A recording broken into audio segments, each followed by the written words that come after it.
o start.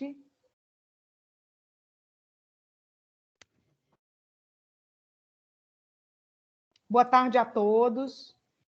Gostaria de agradecer a presença da professora Cláudia Amorim, da FAO, professor Fernando Scardo, da FGA.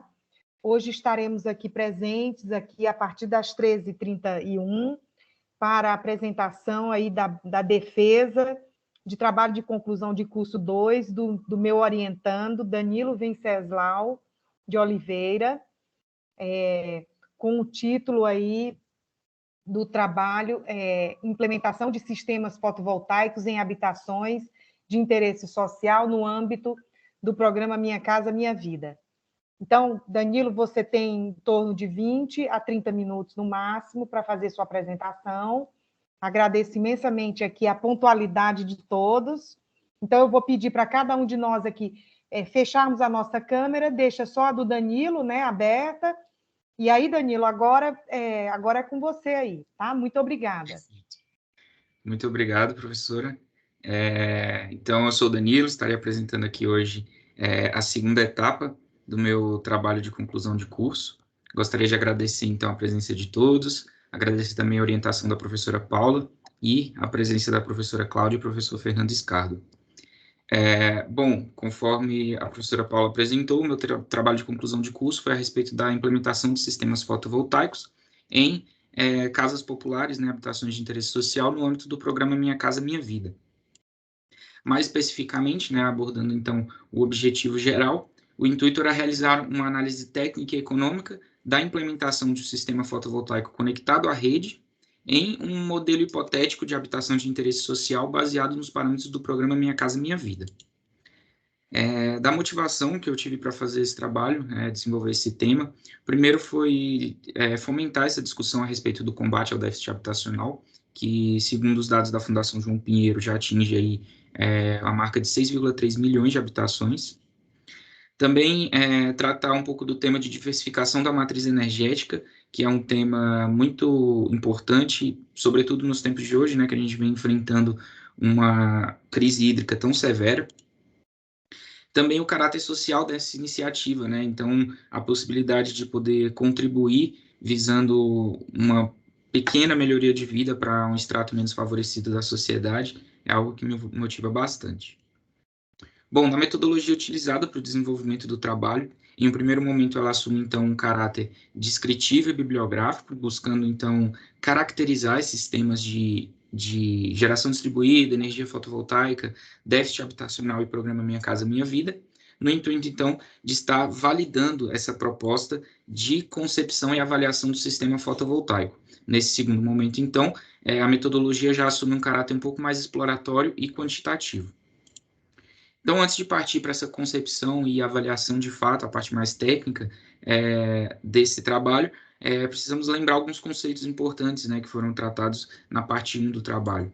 Então, o primeiro deles é o de geração distribuída, que é a modalidade de geração que se distingue um pouco da modalidade convencional, né, onde grandes centrais geradoras utilizam sistemas de transmissão e distribuição para alimentar as unidades consumidoras. Na geração distribuída, então, a unidade consumidora e a unidade geradora, elas são bem próximas, então essa proximidade, e além disso tem também uma grande distribuição pelo território. Então, é impossível falar sobre geração distribuída sem tratar sobre a Resolução Normativa 482 da ANEEL, que regulamentou, então, a micro e mini geração distribuídas, a depender do porte do empreendimento, e instituiu o sistema de compensação de energia elétrica, né, que é um dos pilares sobre o qual essa proposta está se erguendo, né. O sistema de compensação, ele diz que a energia excedente, né, gerada pelo sistema da residência, ela pode ser, então, injetada nessa rede de distribuição e, futuramente, compensada em formatos de crédito de energia.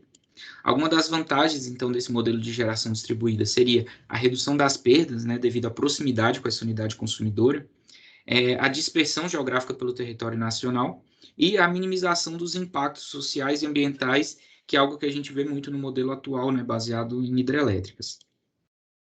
A figura, então, ela traz um panorama geral de como está a geração distribuída no Brasil. A gente pode ver que de 2015 até 2019 houve um aumento expressivo na potência instalada, sendo que foi de 35 GWh em 2015 para 2.226 gigawatt-hora em 2019, sendo que 75% dessa geração é proveniente de fonte solar fotovoltaica. Então, a gente tem uma grande representatividade dessa fonte. Partindo, então, para o conceito de déficit habitacional, a gente tem no Brasil, conforme eu já disse, um déficit que já atingiu a marca de 6,3 milhões de habitações, conforme a metodologia oficial de cálculo, que é a metodologia da Fundação João Pinheiro. E, como principal ferramenta, né, de combate a esse déficit, o governo federal instituiu em 2009 o programa Minha Casa Minha Vida, que é uma política habitacional brasileira, que já teve, então, 3 fases de atuação, movimentando mais de 430 bilhões de reais e entregando mais de 4,3 milhões de unidades habitacionais, até o ano de 2018. Bom, na terceira fase, o programa teve, então, 4 faixas de atuação, com critérios de financiamento diferentes, né, a depender da faixa de renda do beneficiário. E, enquanto política pública, né, habitacional, o produto desse programa é a habitação de interesse social, né, a casa popular. E, no âmbito do programa Minha Casa Minha Vida, esse modelo de habitação ele é regido pela portaria 660, e aí vai ser outro pilar fundamental dessa proposta, que vai trazer para a gente algumas referências relativas às especificações mínimas das unidades habitacionais. Bom, uma vez relembrados esses conceitos, é necessário, então, definir alguns parâmetros, né, que serão utilizados para a concepção desse sistema fotovoltaico. Esses parâmetros estão mais relativos ao modelo hipotético de habitação social e eles serão guiados, então, por 4 tópicos principais. O primeiro deles, a localização, que vai trazer, então, algumas informações sobre a disponibilidade de recurso solar, o perfil de consumo, né, daquela região. Tem também a caracterização estrutural, que vai trazer algumas informações sobre a área útil dos telhados e quantidade de cômodos da residência. A caracterização energética, que vai trazer, então, algumas informações muito importantes, como o levantamento de quantidade de lâmpadas, quantidade de pontos de energia e também um direcionamento no sentido dos eletrodomésticos que tem nessa residência. E, por fim, será traçado, então, um perfil de consumo onde será estimado um consumo elétrico dessa residência, né, de forma a poder projetar, então, esse sistema fotovoltaico para atender à demanda dessa residência. No primeiro tópico, então, da localização do modelo hipotético, entendeu-se que essa localização ela deveria ser guiada por 3 variáveis principais, né? A primeira delas é a irradiação solar média, a segunda, o consumo médio residencial, e a terceira, o déficit habitacional, sendo que cada uma dessas variáveis de análise, elas teriam, então, critérios particulares, né, de avaliação. Ou seja, com relação à irradiação solar média, entende-se que esse sistema projetado ele deveria ser capaz de funcionar mesmo diante de uma baixa disponibilidade de recurso solar. Com relação à segunda variável, o sistema deveria ser funcional mesmo, atendendo ao consumo um pouco mais elevado, dependendo da localização. E, dada o contexto, né, em que esse trabalho está inserido, ele deveria priorizar, essa localização deveria priorizar, então, um local com alto índice de déficit habitacional. A partir, então, da análise dessas 3 variáveis, né, e da disponibilidade de dados para tratar cada uma das informações obtidas, entendeu-se que a melhor forma, né, de tratar, de limitar essa localização do modelo hipotético seria baseada em uma ótica regional.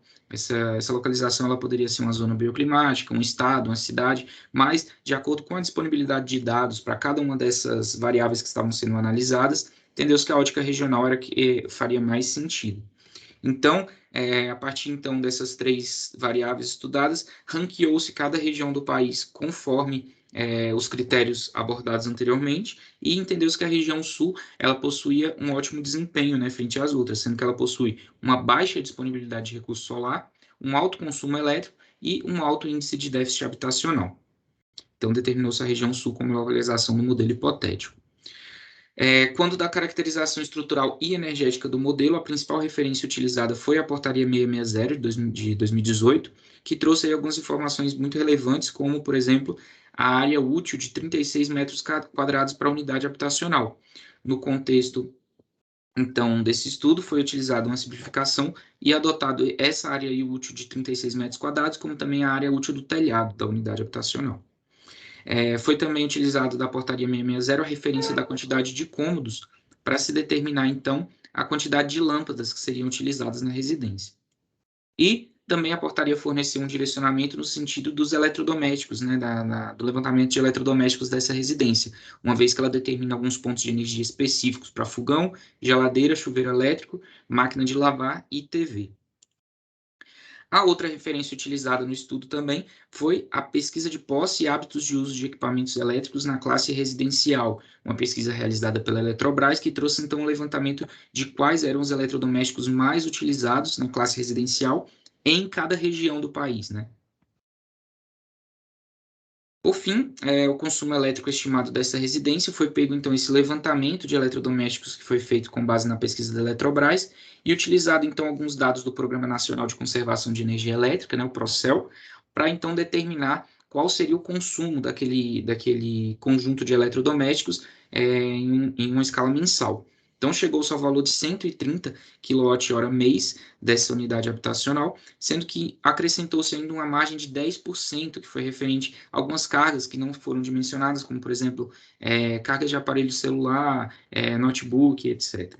Então, chegou-se a um valor de 145 kWh mês, que, teoricamente, então, deveria ser alimentado por meio de uma conexão monofásica à rede de distribuição, sendo que o custo de disponibilidade que implica essa conexão monofásica é de 30 kWh mês. Bom, então partiu-se então para a concepção do sistema fotovoltaico, que foi dividido então em 3 momentos, né? O dimensionamento, a escolha dos equipamentos e a configuração do arranjo.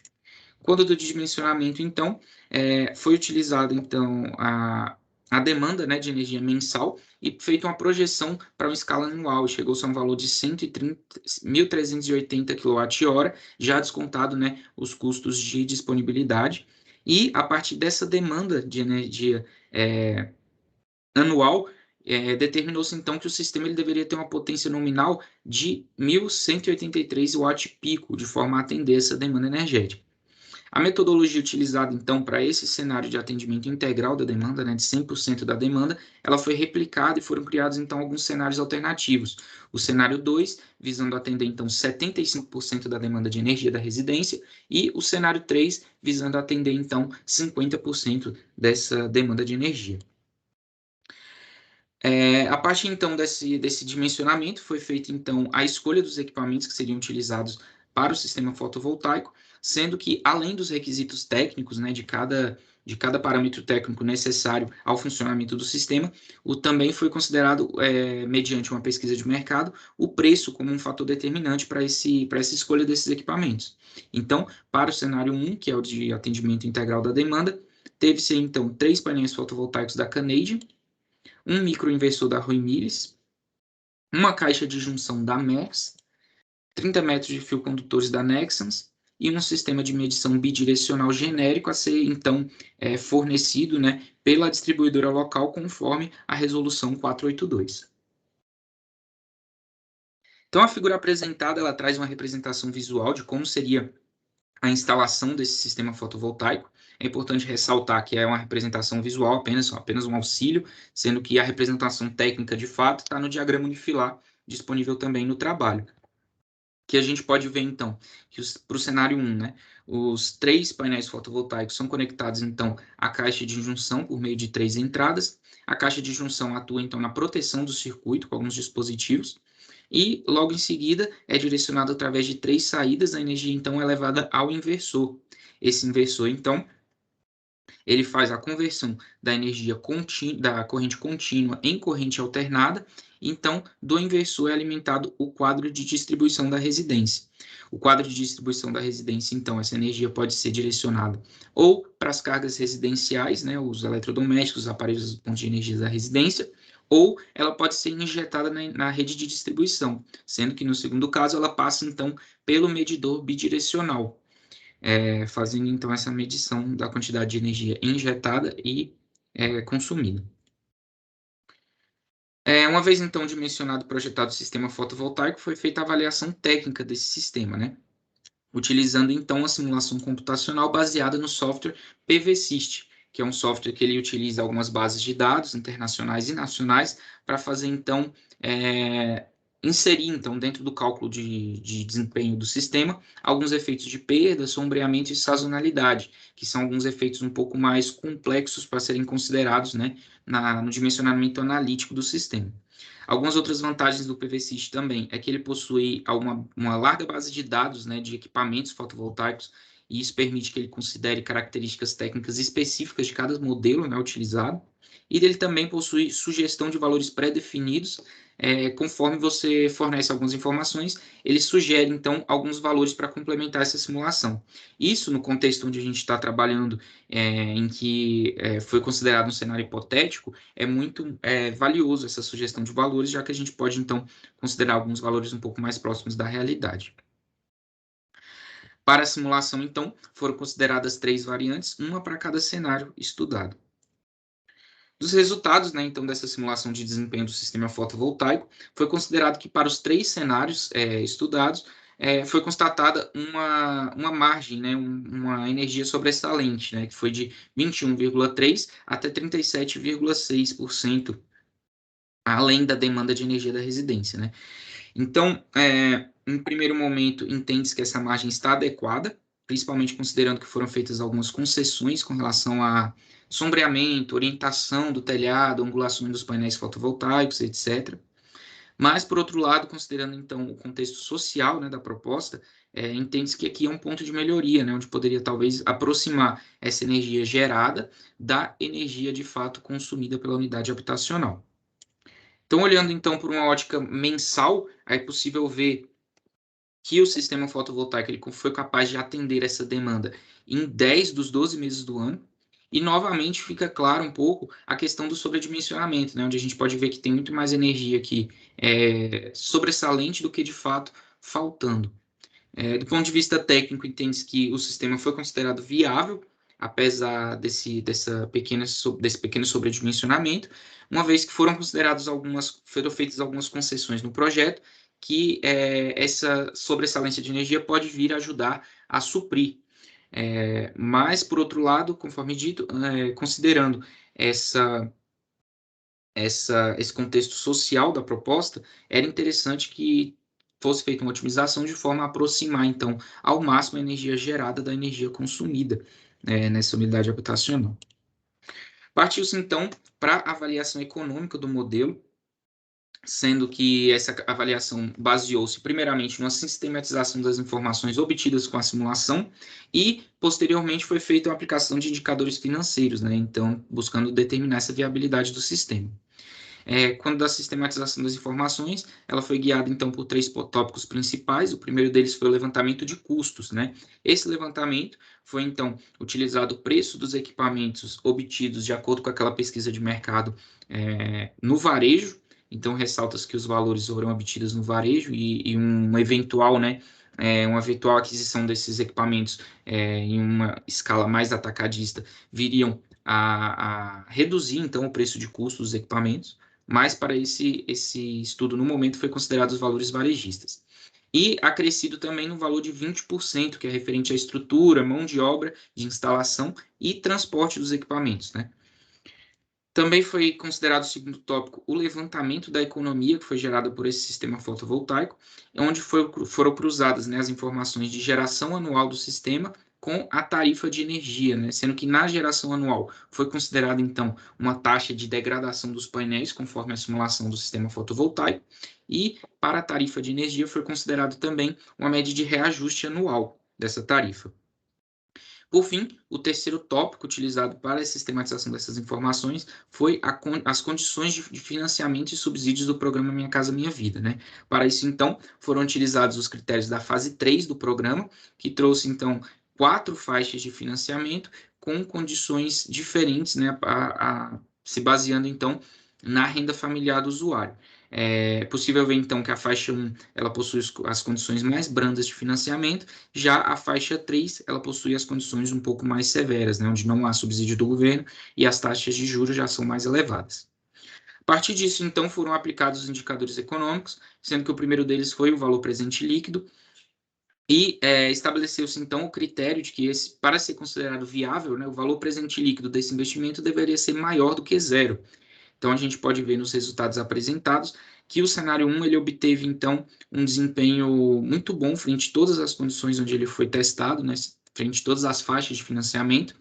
Já os cenários 2 e 3 obtiveram uma pequena limitação quanto à sua aplicação na faixa 3 do programa, onde as condições são um pouco mais severas. Ressalta-se que aqui estão sendo apresentados os resultados, né, mas o detalhamento desses cálculos de todos os indicadores econômicos se encontra no apêndice do trabalho. O segundo indicador econômico aplicado foi a taxa interna de retorno, onde o critério de avaliação foi que essa taxa deveria ser maior do que os juros aplicados no programa, né? Então, aqui a gente tem um valor de referência, que são os juros do programa para a fase 3 dele, e, novamente, percebe-se que para o cenário 1, obteve-se, então, um desempenho, né, uma viabilidade técnica absoluta, frente a todas as condições que foram estudadas.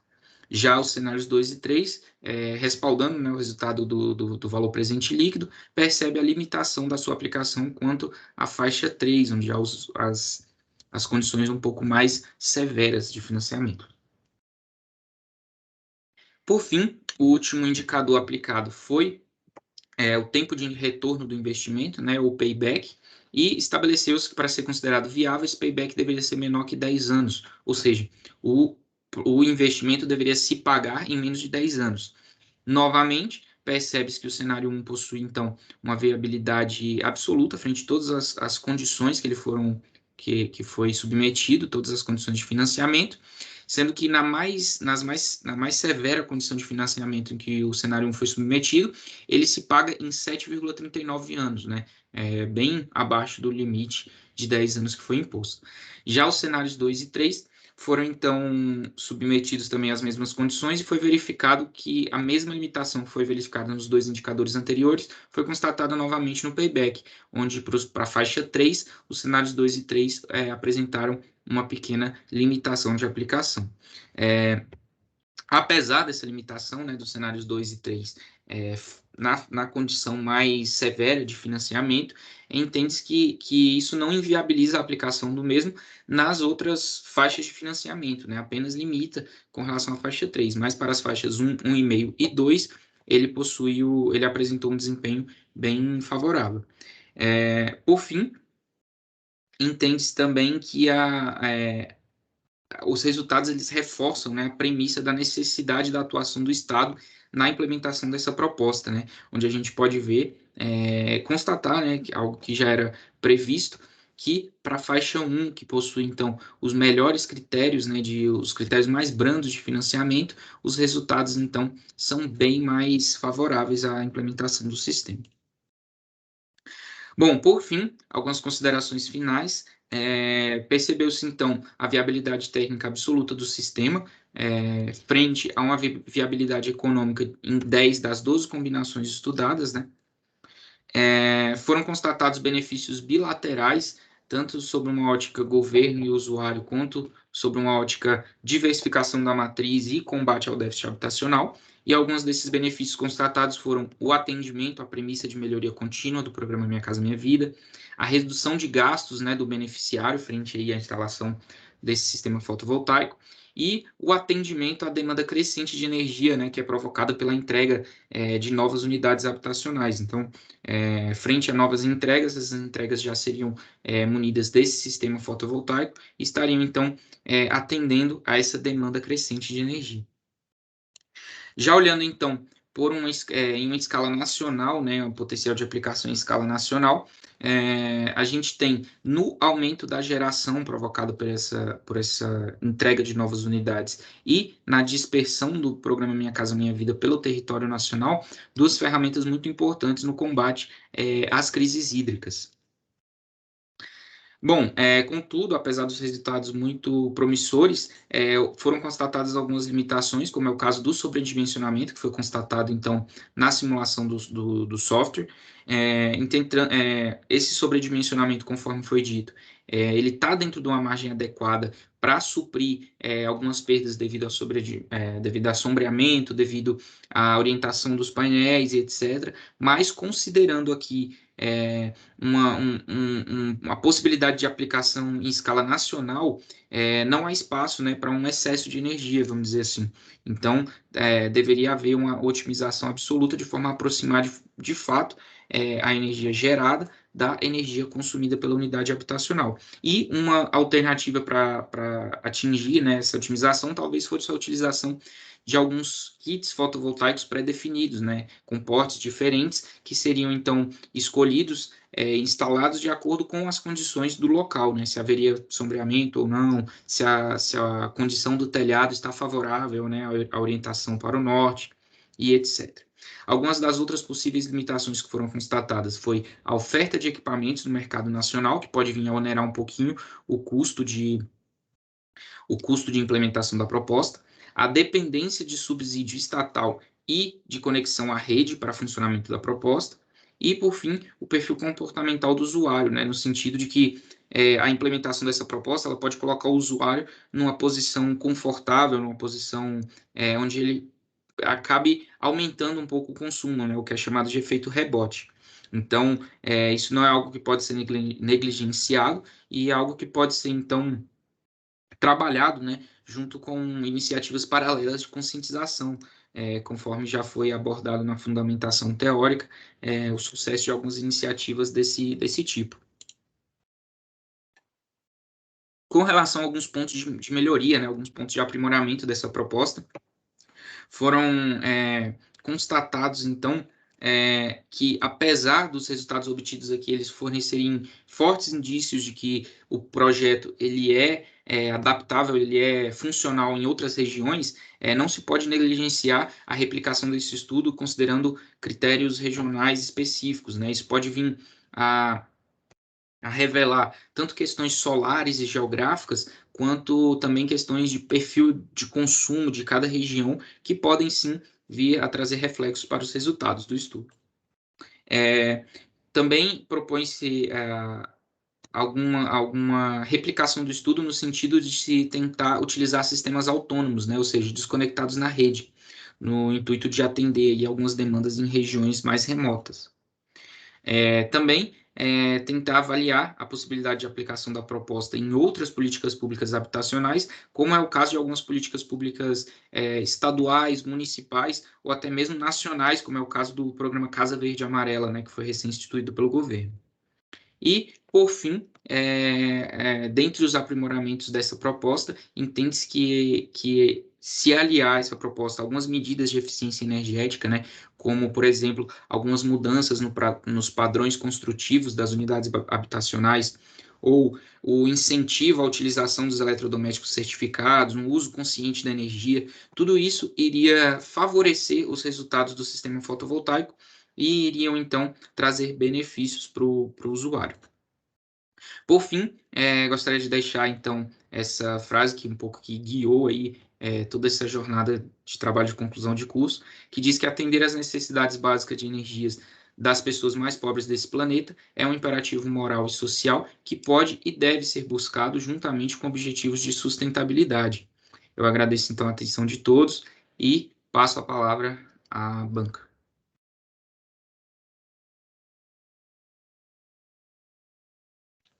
Muito bem, Danilo. Parabéns aí pela apresentação, ficou muito clara, elucidativa.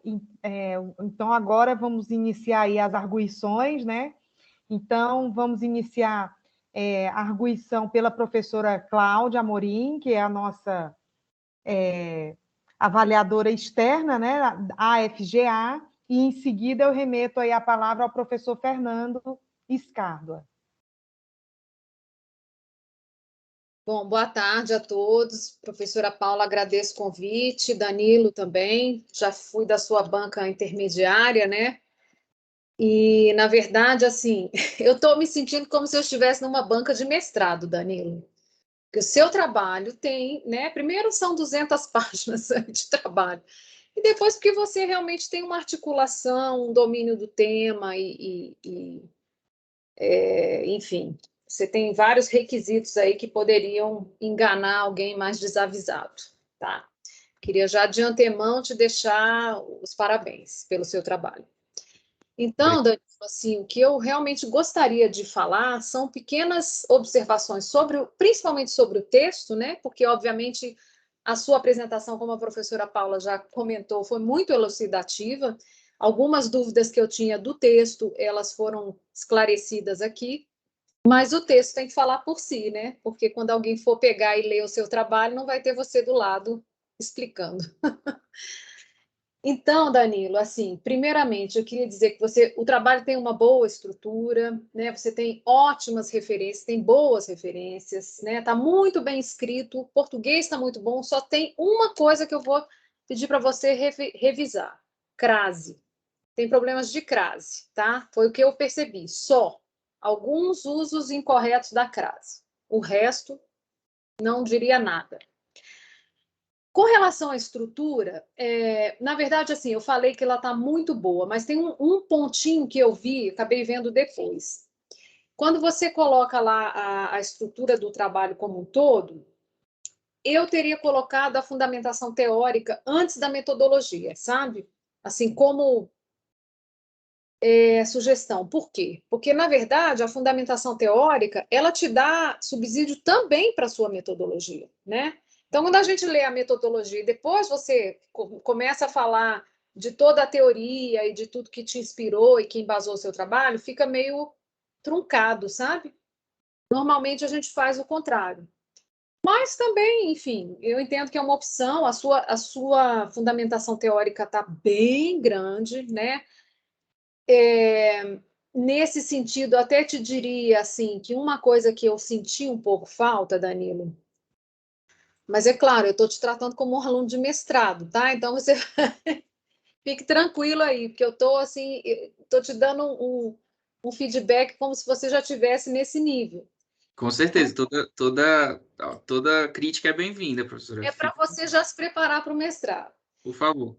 Eu senti falta de você fazer mais comparações do seu trabalho com outros trabalhos do mesmo tipo, sabe? Então, assim, por exemplo, você tem toda a história do uso da energia solar, toda a história do programa Minha Casa Minha Vida, do déficit habitacional, tarará. Isso tudo é importante. Mas, assim, no fim das contas, o que a gente quer saber? O que o seu trabalho tem de diferente, ou de parecido, ou de inspirado em, com outros trabalhos feitos na mesma linha? Porque eu tenho certeza absoluta que muita gente já fez algo parecido com o que você fez. Talvez não igual, mais parecido. E eu senti falta disso, entendeu? Porque você pega referências assim muito, claro, são referências de base, né? Até a história da energia solar achei lindo. Você começa lá no século XIX, mas assim a gente fica achando, você dá a impressão de que o seu trabalho é o único que fez isso, entende? E obviamente não é. A gente sabe que não é.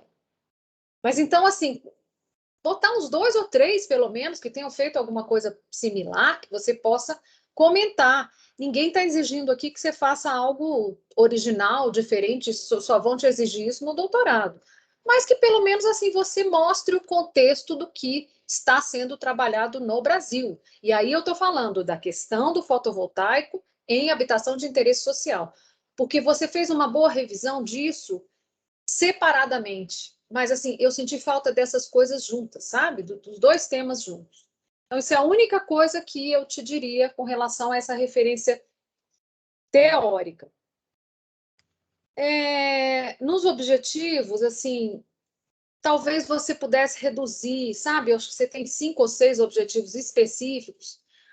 Eu acho que os 2 primeiros, salvo engano, eles poderiam ser resumidos em um só, sabe? Para você não ficar com muito objetivo. Os últimos eu acho que eles estão muito ok, mas os 2 ou 3 primeiros eu acho que eles estão meio redundantes.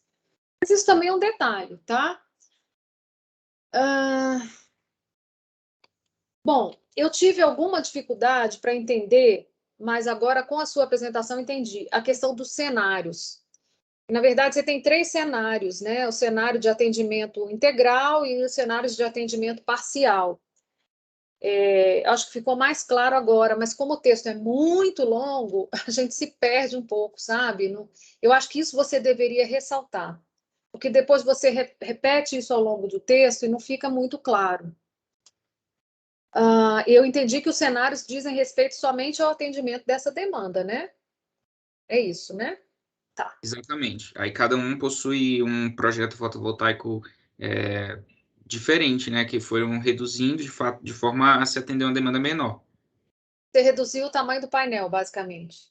A quantidade de peças. Quantidade e o modelo, e aí com isso também eu pude reduzir, por exemplo, a potência do inversor e também a quantidade de entradas e saídas da caixa de junção, né, da string box. Pois é, Danilo, isso não ficou claro, sabe? Então, Certo. acho que valeria a pena você destacar, assim, esses cenários, assim, cenário 1, cenário 2, cenário 3, e descrever claramente o que é cada um. Tá, ok. Perfeito. Lá na metodologia, se alguém depois quiser reproduzir o que você fez, isso tem que estar muito bem explicado, sabe? Perfeito, perfeito. Aí, na revisão de literatura, assim, o que eu falei, né? Eu acho que tem certas coisas no seu texto que eu cortaria.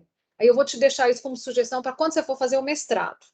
Porque se você continuar nesse ritmo, quando você for para o mestrado, você vai fazer um trabalho com 400 páginas. Aí a banca vai te matar.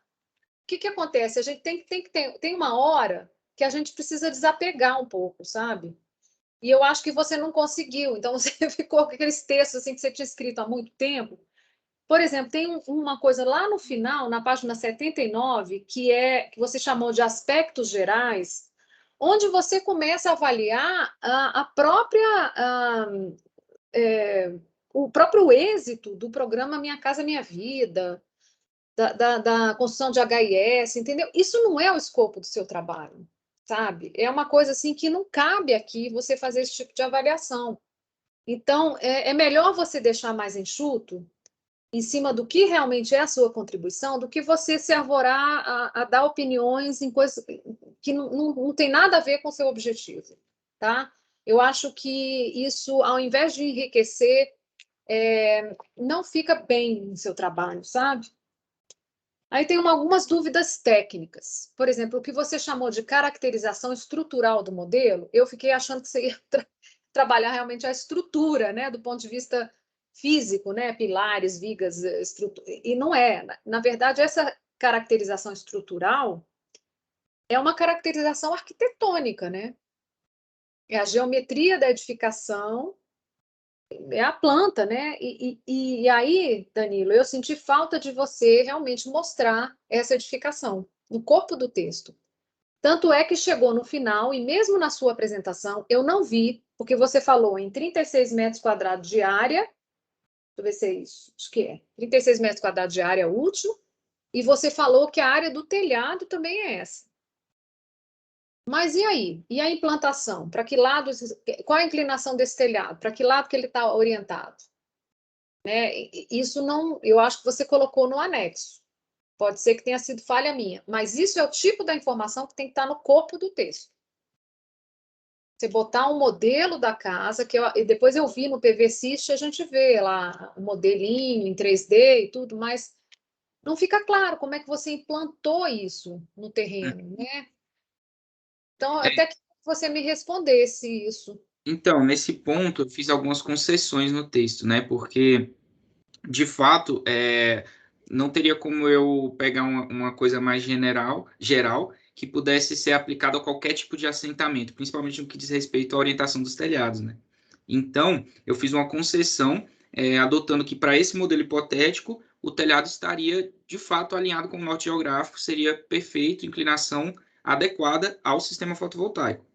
E isso foi uma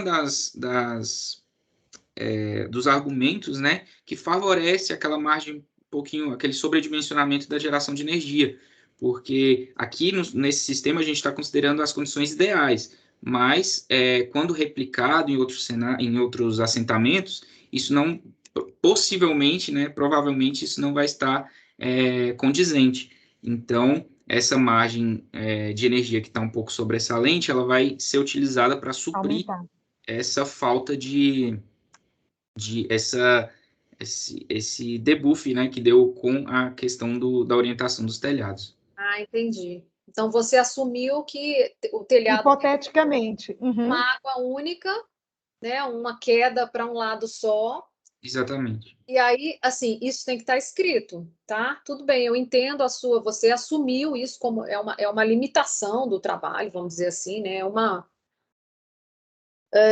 enfim, é uma opção que você fez, né? Isso do ponto de vista assim, da arquitetura, eu vou te dizer que é impossível, porque Sim, você não é impossível, mas você teria que ter um telhado com uma inclinação tão grande para você realmente colocar toda essa área de telhado numa inclinação só, que você teria um gasto talvez de material e de estrutura que não valeria a pena. Então você vai estar ganhando por um lado, perdendo por outro.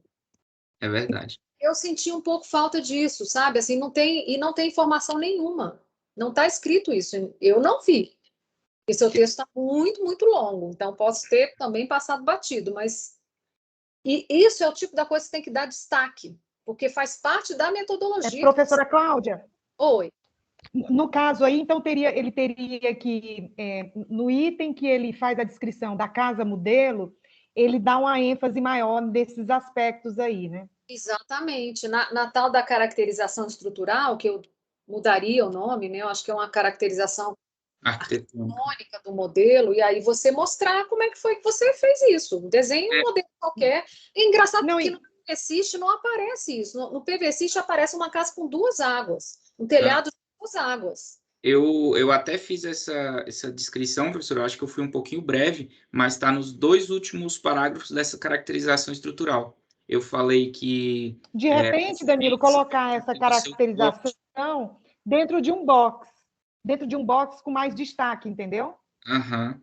Eu acho que eu deveria ter dado E mais um outro atenção ponto nisso. também, como a gente concebeu a casa, olhando aquela instrução normativa do CREA, né, que tem lá o que é uma casa habitacional popular, nananã, eu acho que merece também um destaque, porque foi dali que a gente tirou o tamanho da casa, o número de cômodos, a própria carga, a demanda, né, de carga daquele domicílio, tudo isso.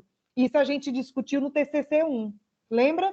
Quanto a isso, eu acho que não tem absolutamente problema nenhum. Assim, o que me confundiu foi, inclusive agora que eu estou olhando aqui na página, não sei que página que é, mas a figura 28, aparece uma casa cujo telhado tem duas águas. E eu achei que esse fosse o modelo que você usou. E pelo que eu estou entendendo, não foi. Então, essa imagem do modelo não aparece em lugar nenhum. Está na página 120, pré-dimensionamento. Eu não sei se isso aqui é uma imagem teórica, uma imagem É, padrão do software. na verdade, essa página, eu acabei de achar aqui, 120. Essa página, ela é o layout do PVSys. O próprio software já tem essa página só para você entender mesmo o que é o painel, o que é. É bem didático mesmo, sabe? Entendi. Não, mas tudo bem, Danilo. Eu acho que isso aí são detalhes. É porque como arquiteta, é claro, não podia deixar de notar isso.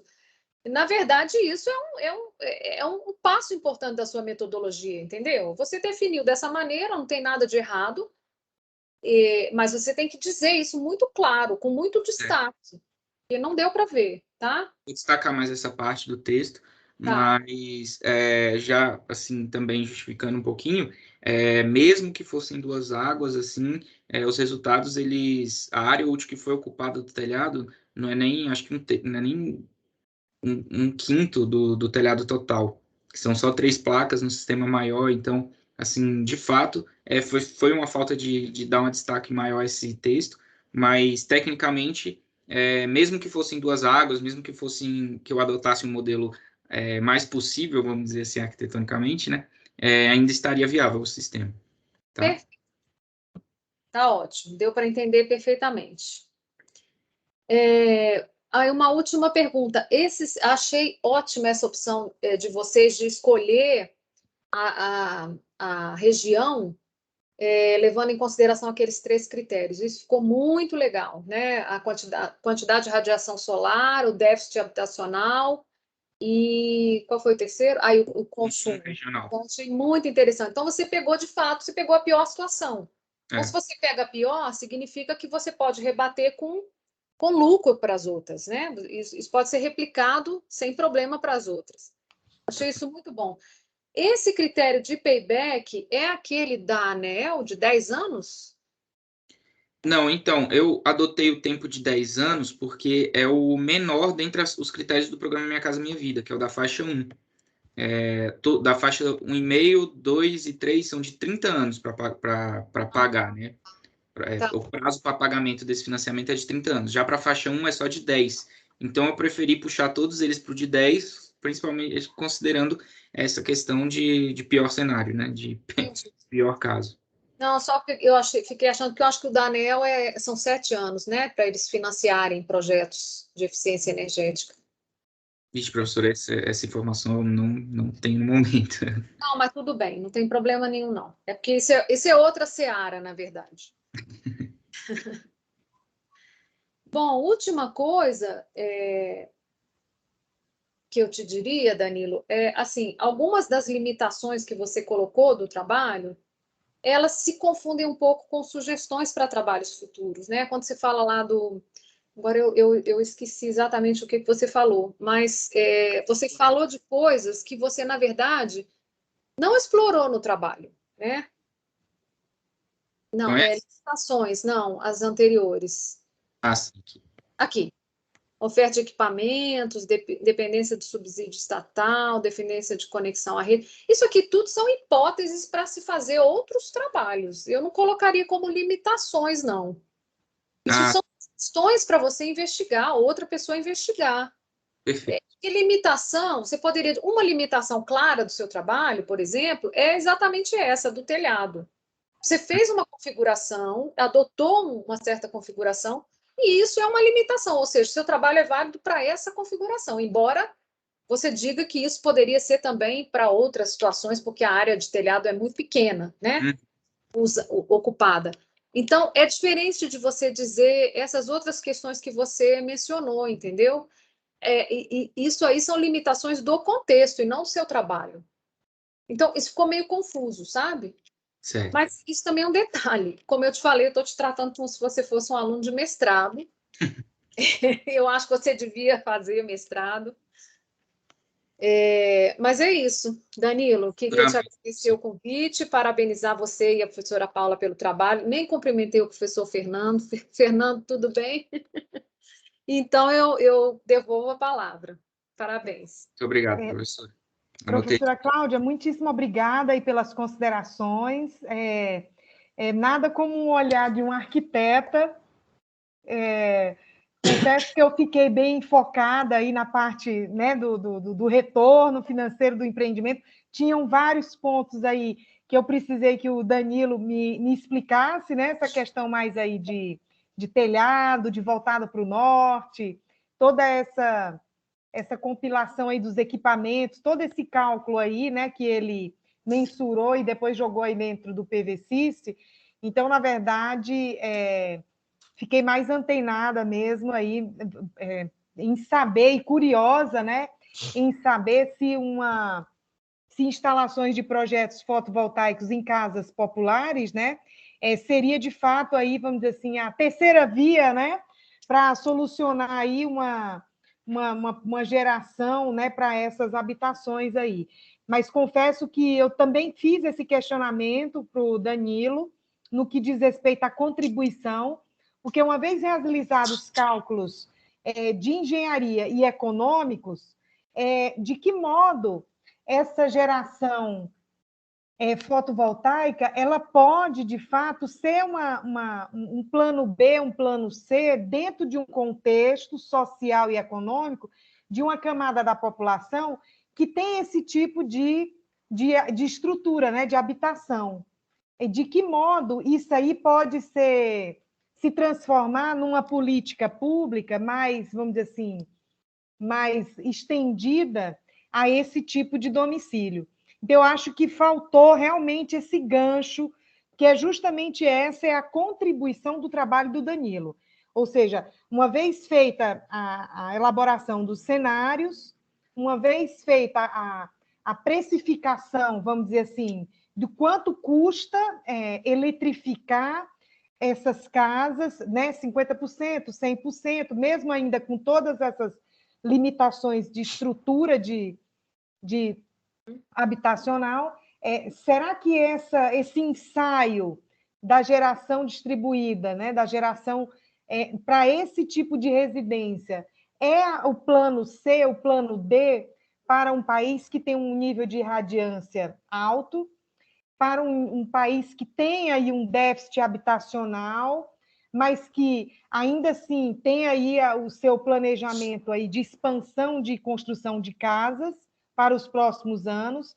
Então, de que modo o Estado ele proveria esse tipo de entrega, né, de suprimento de energia para essa camada da população? Então, eu acho que essa é a grande pergunta, a finalidade e a utilidade desse plano aí C, de suprimento de energia, se ele é viável enquanto política pública. Então, esse é o ponto, Danilo, que a gente tem que é a grande contribuição do seu trabalho, entendeu? Então, queria agradecer muito as colocações, foram muito ricas. O Danilo vai fazer todas essas inserções antes de depositar na biblioteca, e se desejarem ver a outra versão, estamos com prazo aí, né? Afinal de contas, o semestre só acaba em 6 de novembro, mas agradeço muito as colocações. Então, Danilo, se você tiver alguma colocação para fazer em relação ao que, além das que você colocou, eu poderia passar agora a palavra para o professor Fernando Escárdua. Não, somente agradecer mesmo todas as contribuições da professora Cláudia, anotei tudinho, farei todas as alterações sugeridas e agradecer o ponto de vista arquitetônico aí, ajudou bastante. Então, professor Fernando, boa tarde, saludos. Então, agora a palavra está com você. Boa tarde, Cláudia, prazer vê-la, Paula, Danilo. Né? Depois da sua fala, né, Cláudia, você já abordou praticamente tudo, né? Então, agradeço. Eu só vou fazer algumas pequenas inserções aqui, que eu já tinha falado algumas coisas com a questão de figura, tabela lá, que não tem autor e data, que você, quando faz a colocação das figuras e tabelas, estão indo junto lá para cima, né? Mas, assim, reforçar uma coisa que a Cláudia colocou, que também foi, na hora que se apresentou, ficou mais elucidativo, e eu li várias vezes a parte para entender, né, que é a questão da metodologia. Tá? Eu acho que a metodologia ela vai ter que permitir colocar o que foi feito para que a gente possa entender claramente. Né? Essa questão que ela falou do cenário, eu fui entender, porque uma hora tinha um cenário na parte de viabilidade, com a questão da demanda, depois você tinha por faixa, e aí depois voltava para outras condições de contorno, né? Então, acho assim, na metodologia, Danilo, se você deixar ela bem clara, definindo de forma objetiva todas as condições de contorno, que eu estou chamando, você chamou de outro nome aí, dos sistemas, tá certo? Facilita bem para o leitor entender o que foi feito, porque da mesma forma que a professora Cláudia teve dificuldade, eu também tive de ficar entendendo essas idas e vindas. Tá?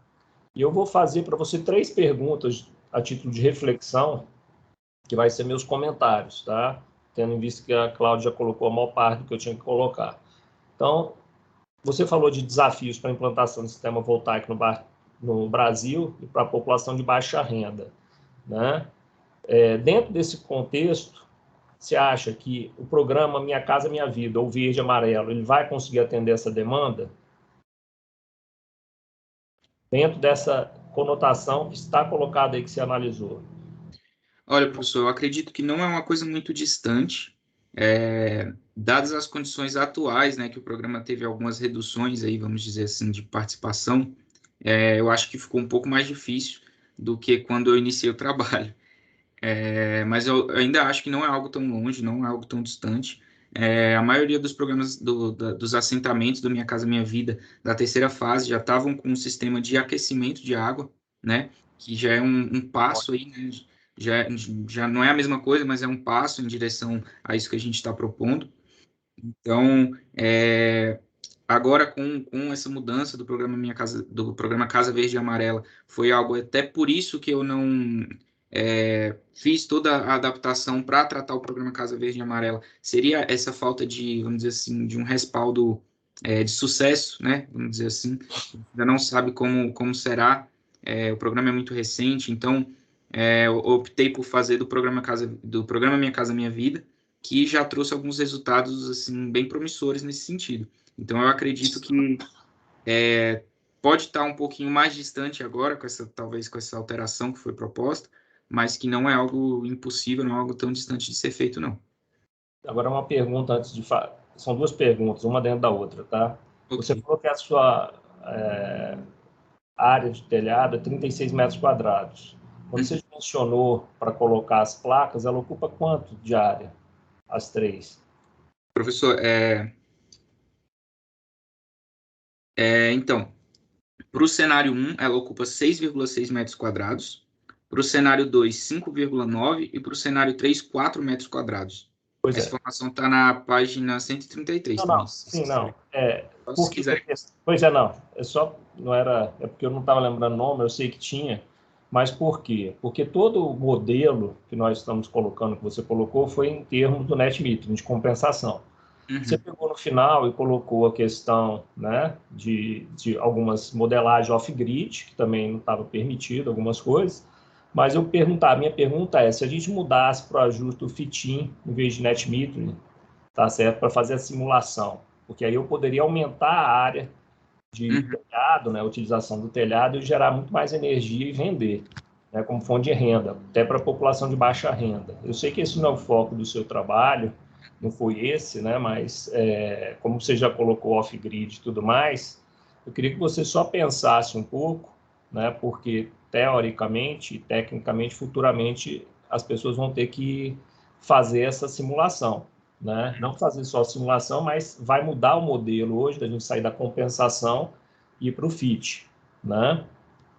Porque dá uma economia maior, né? Quando você já vai fazer isso, você já economiza muita coisa. Claro que você vai mudar os dimensionamentos todos, né? Que você vai estar gerando mais energia, mas você tem a possibilidade de estar evitando a construção de novas fontes, de outras fontes, né? De energia de longa distância, né? Estaria gerando localmente. Então, só para você comentar isso, você pensar um pouco isso aí futuramente, tá certo? Não sei se você vai fazer mestrado, né? Então, aí, eu não sei, vocês estavam conversando antes de fazer arrumar um emprego, né?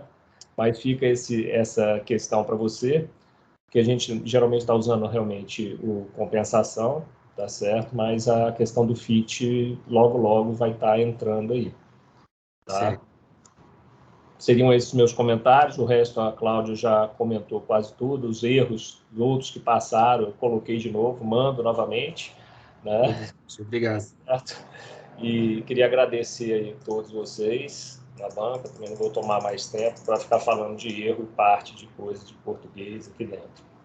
Ok. Que bom. Professor, duas questões só. A questão das figuras e tabelas que o senhor comentou, Lá eu no não índice, entendi muito bem. é no índice. Quando você coloca índice de figuras e tabelas, não vai a fonte. Ah, sim, só o Eu título. tinha falado anteriormente para você. Você, quando você faz a concepção lá do jeito que vocês fizeram a identificação, né, para colocar automático, então você colocou e veio a fonte junto. Tem que separar.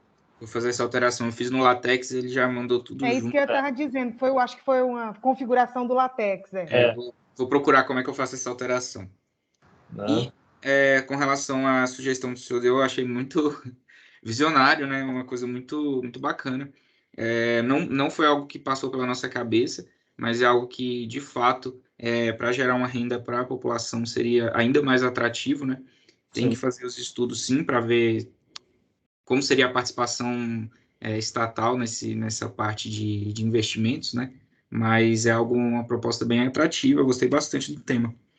Quem sabe um mestrado, por enquanto estou precisando de um emprego, mas futuramente eu não descarto essa possibilidade, é algo que eu quero fazer, e o tema me agradou bastante. Obrigado pela sugestão, professor. Tá, de nada. Então, passo a palavra Professor aí. Fernando, muito obrigada aí pelas considerações, pelas observações. Danilo vai fazer esse ajuste aí. Aliás, tudo que foi mencionado aqui na banca, agradeço muito. E, Danilo, agora a gente vai deliberar aqui o resultado, né, da sua banca, então eu vou pedir gentilmente que você saia um pouquinho, e aí no Zap eu te chamo, aí você entra de volta, ou então eu te puxo para dentro. Tá bom, Tá bom? perfeito. Pode me Então, avisar. só você e os dois convidados, deixemos só a banca aqui presencialmente. Perfeito. Pode deixar. Obrigado. Tá bom? Então, vamos aguardar você e os dois convidados se retirarem. Obrigada. Tá. Aí eu vou parar aqui a gravação. A few moments later.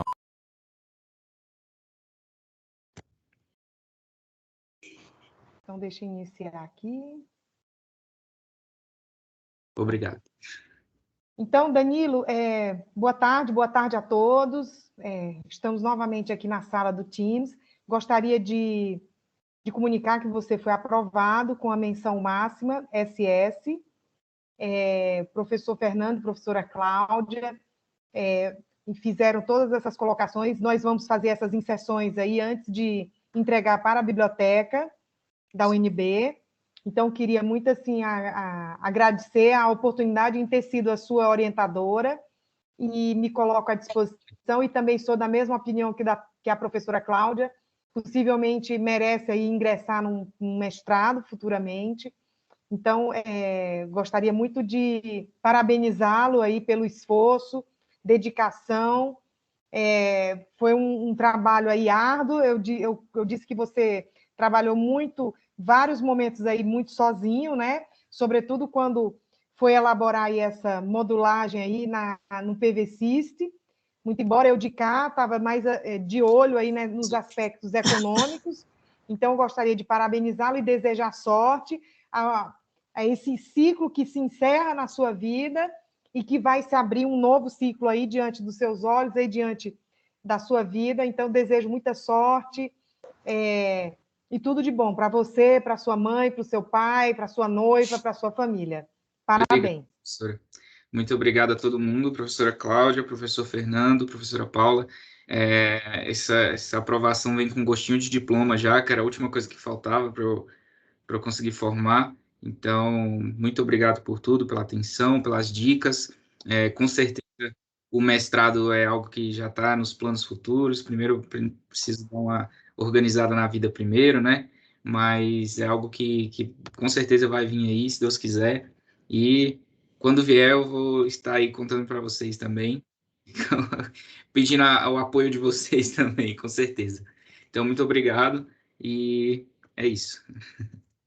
Parabéns, Até logo. Tchau para vocês. Obrigado aí por tudo. Tá.